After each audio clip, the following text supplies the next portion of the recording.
여러분들은 죽음을 자주 생각하시나요? 근데 저는 사춘기를 지나면서 죽음을 자주 생각했어요.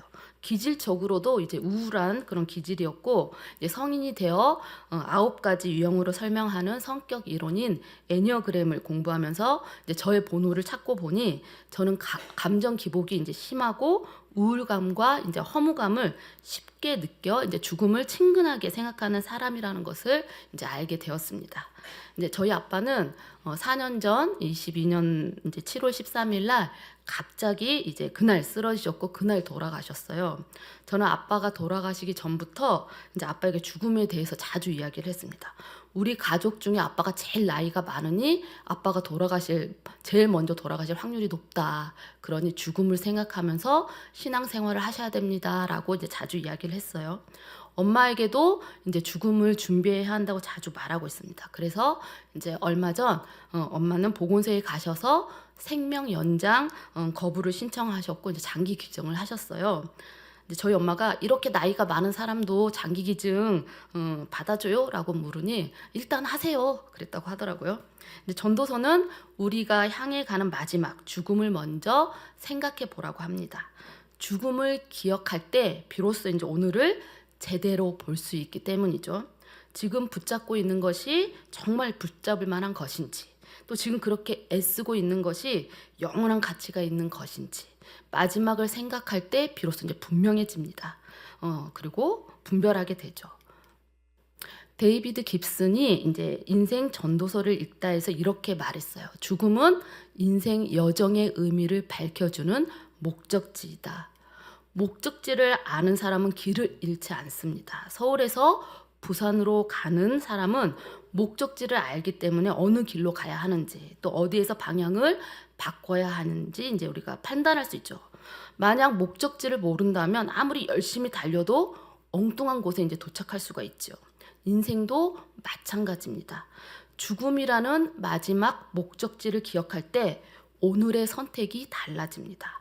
무엇이 중요한지, 또 무엇을 붙잡아야 하는지, 무엇을 내려놓아야 하는지 이제 분명해지죠. 전도서는 바로 그 목적지에서 오늘을 바라보라고 합니다. 그래서 또 그는 이렇게 말합니다. 죽을 준비가 되어 있을 때에만 정말 어떻게 살지 배울 수 있다. 이 말은 죽음을 기억할 때 오늘 가장 충실하게 살아갈 수 있다는 그런 뜻입니다.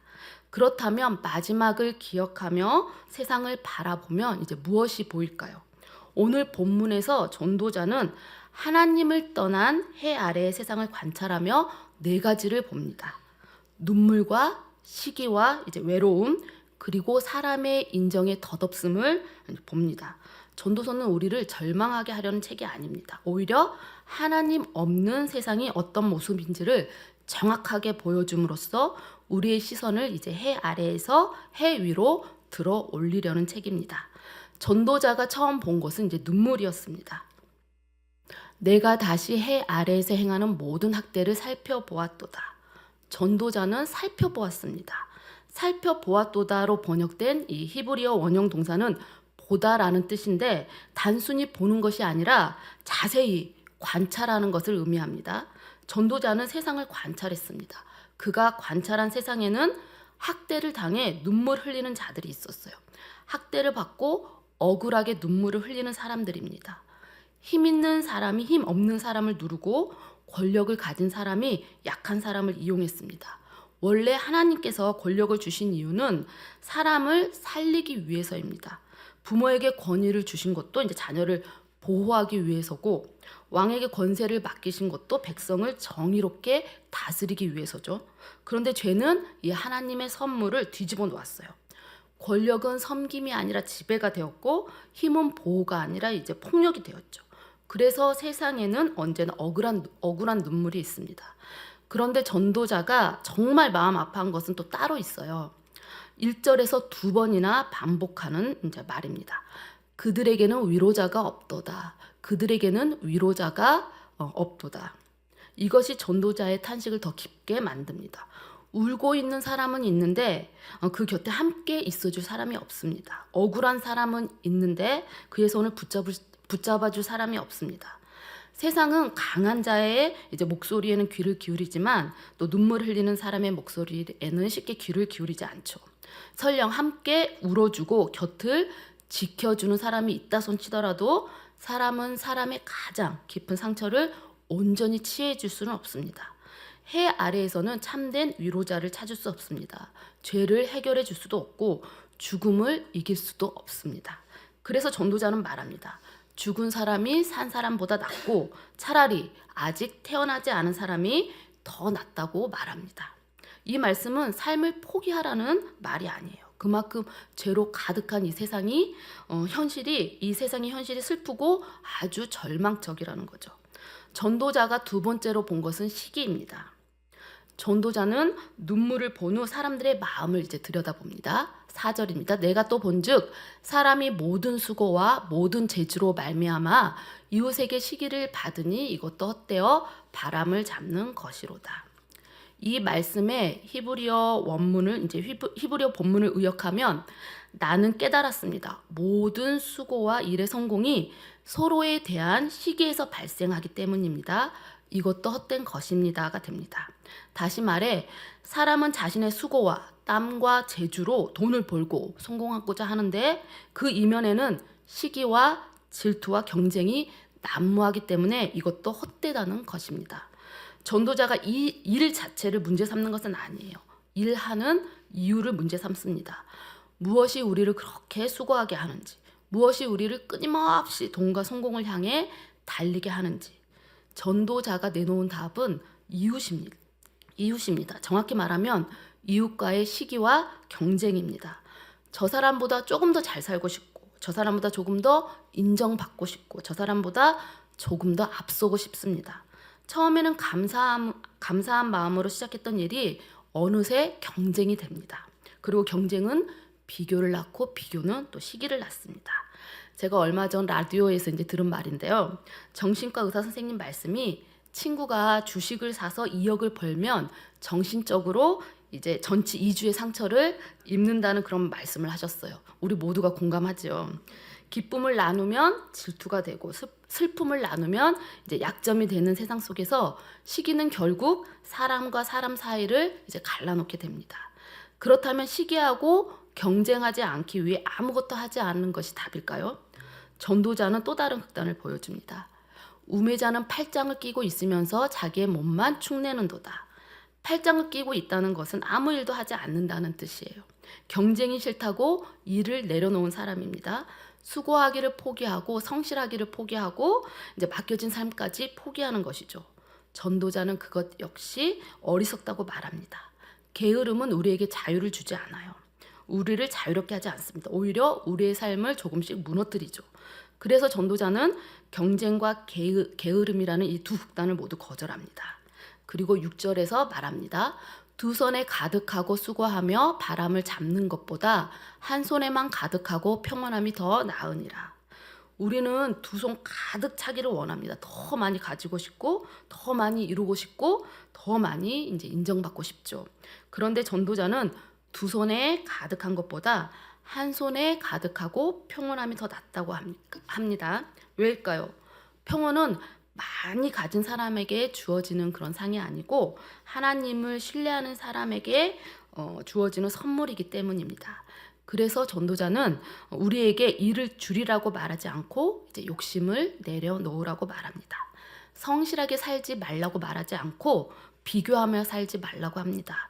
오늘 하나님께서 내게 맡기신 일을 충성스럽게 감당하되 결과는 하나님께 맡길 줄 아는 사람, 내 몫을 감사함으로 받아들일 줄 아는 사람, 그런 사람이 이제 평안을 누리게 됩니다.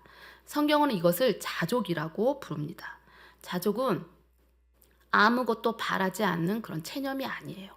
하나님께서 내게 필요한 것을 주셨고 앞으로도 가장 좋은 때 하나님께서 주신다는 그런 믿음이죠.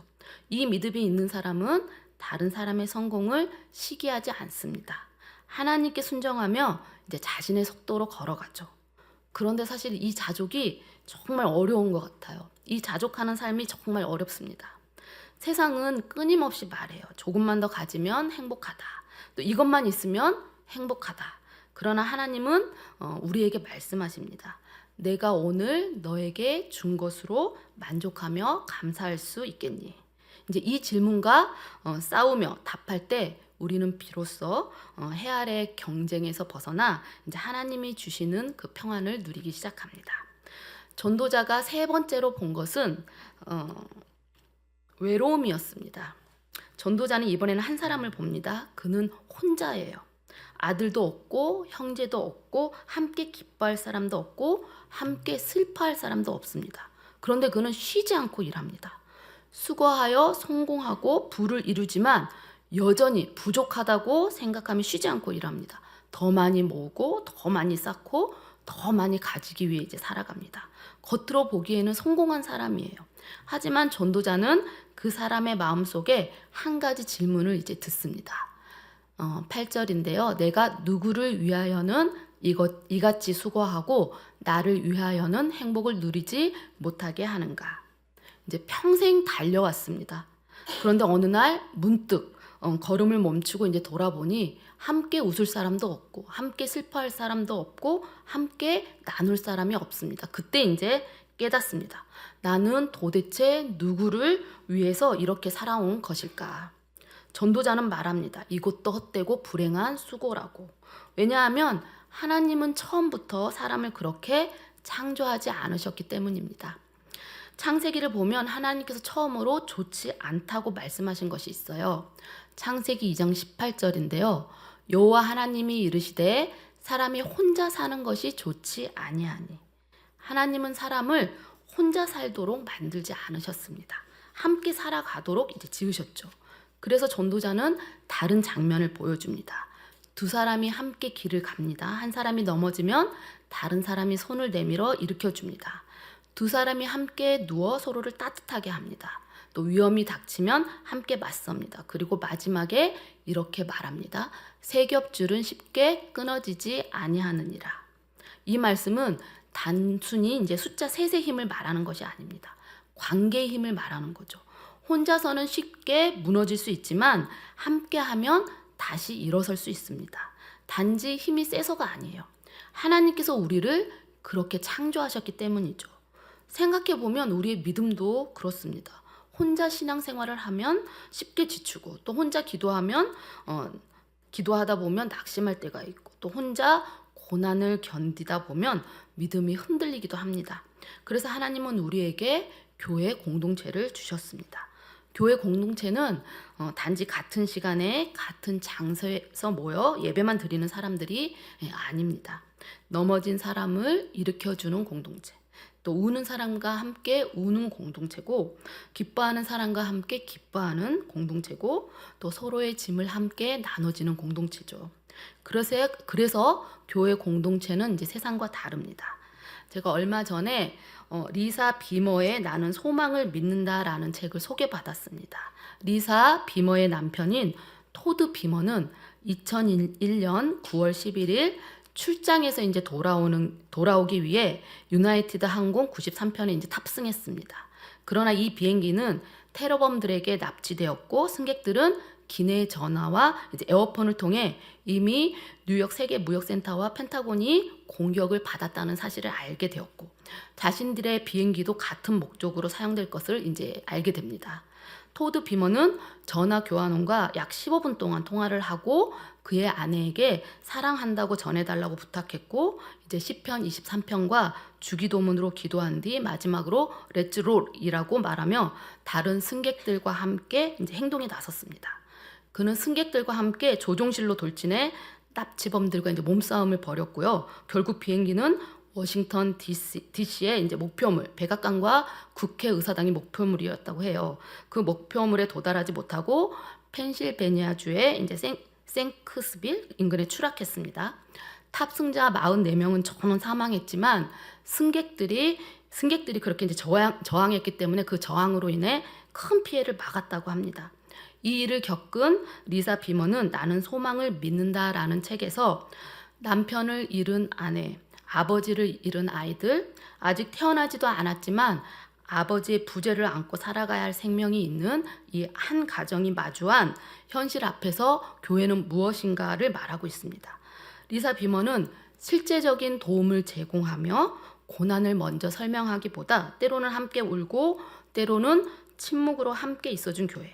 나는 혼자가 아니다라는 것을 이제 몸으로 경험하게 해준 교회. 또 같은 질문을 반복하지 않고 굳이 말하고 싶지 않은 이야기를 억지로 꺼내게 하지 않고 슬픔이 오래 간다고 조급해하지 않고 아이들이 겪는 상실을 어른의 관점으로 단순화하지 않고 사랑이라는 이름으로 경계를 침범하지 않은 교회.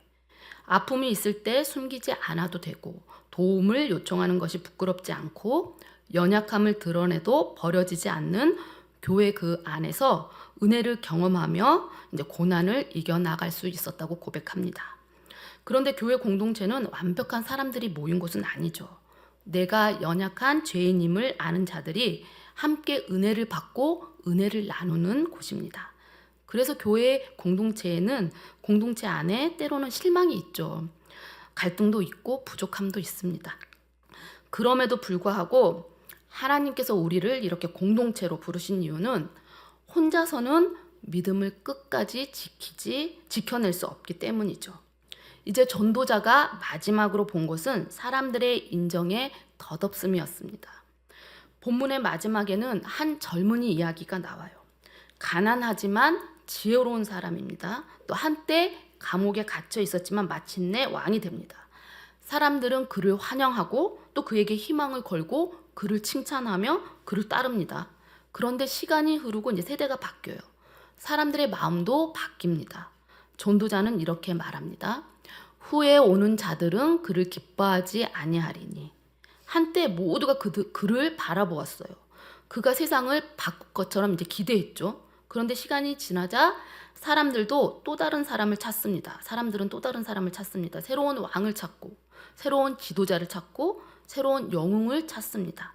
사람의 마음은 참 쉽게 변하죠. 그래서 전도자는 우리에게 묻습니다. 도대체 무엇 위에 인생을 세우는가? 사람들은 인정받기 위해서 살아가요. 칭찬을 받기 위해 애쓰고 또 좋은 평가를 받기 위해 자신을 끊임없이 증명하려고 합니다. 그러나 사람의 인정은 오래가지 않습니다. 어제의 영웅이 또 오늘은 비난을 받기도 하고 어제의 성공이 오늘은 아무 의미가 없어지기도 합니다. 세상은 늘 새로운 것을 찾죠. 그래서 사람의 인정 위에 인생을 세우면 인정을 받지 못하는 그 순간 무너지고 말죠. 전도자는 그것을 바람을 잡는 것이라고 말합니다. 왜냐하면 사람의 마음은 바람에 쉽게 흔들리기 때문이죠. 그래서 전도자는 사람의 인정도 결국 헛되어 바람을 잡는 것과 같다고 합니다. 전도서는 인생을 뒤에서 앞을 바라보라고 합니다. 죽음을 기억하며 오늘을 살아가라고 하죠. 그런데 마지막을 기억하며 세상을 바라본 전도자가 본 것은 무엇이었습니까? 그는 눈물을 보았어요. 학대받고 억눌린 사람들의 눈물입니다. 시기와 경쟁을 보았습니다. 비교하며 살아가는 사람들의 쉼없는 수고를 이제 보았습니다. 또 외로움을 보았습니다. 혼자 성공을 이루지만 함께 기뻐할 사람이 없는 인생을 보았죠. 그리고 사람의 인정이 얼마나 덧없는지를 보았습니다. 이것이 하나님을 떠난 해 아래 세상의 참 모습입니다. 모든 인생은 병들었고 우리도 병들었다는 것입니다. 전도서는 이 현실을 조금 더 바꾸지 않습니다. 있는 그대로를 보여줘요. 이것이 해 아래 세상입니다. 절망적인 세상이죠. 해 아래 세상에서는 인간 스스로 이 절망을 벗어날 길이 없습니다. 그렇다면 이 절망에서 벗어나는 길은 어디에 있을까요? 전도서 마지막에 나옵니다. 전도서 12장 13절 일의 결국을 다 들었으니 하나님을 경외하고 그의 명령들을 지킬지어다. 이것이 모든 사람의 본분이니라. 결국 절망에서 벗어나는 길은 하나님을 경외하는 데 있습니다. 그렇다면 하나님을 경외하는 것은 무엇일까요? 하나님을 경외하는 것은 단지 하나님을 무서워하는 것이 아니에요. 하나님의 거룩하심 앞에서 내가 얼마나 작은 존재인지를 깨닫는 거죠. 동시에 그런 나를 포기하지 않으시고 끝까지 사랑하시는 그 하나님의 은혜를 발견하는 것입니다. 그래서 하나님을 경외하는 사람은 두려움 때문에 순종하는 것이 아니라 사랑 때문에 순종하는 사람입니다. 참된 하나님 경외는 예수 그리스도 안에서만 가능합니다. 우리는 죄 때문에 하나님 앞에 설 수 없는 존재입니다. 하지만 우리가 아직 연약할 때, 우리가 아직 죄인 되었을 때에 예수 그리스도께서 우리를 위해 십자가를 지셨습니다. 십자가에서 우리는 하나님의 거룩하심과 하나님의 사랑을 함께 봅니다. 죄를 미워하시는 하나님, 하지만 죄인을 사랑하시는 하나님을 봅니다. 그 사랑을 깨달은 사람은 이제 하나님을 사랑하게 되죠. 그리고 삶의 중심에 하나님을 모시고 살아가게 됩니다. 이것이 바로 하나님을 경외하는 삶입니다. 전도서는 우리에게 세상의 허물을 보여주는 것으로 끝나지 않습니다. 그 허물을 통해 이제 하나님께로 돌아오라고 하는 거죠. 해 아래의 삶에서 해 위에 하나님을 바라보라고 합니다. 해 아래의 세상 속에서 해 위에 하나님을 바라보며 하나님을 경외하는 삶을 살아가는 우리 모두가 되기를 소망합니다. 이 시간 함께 찬양하고 기도하겠습니다.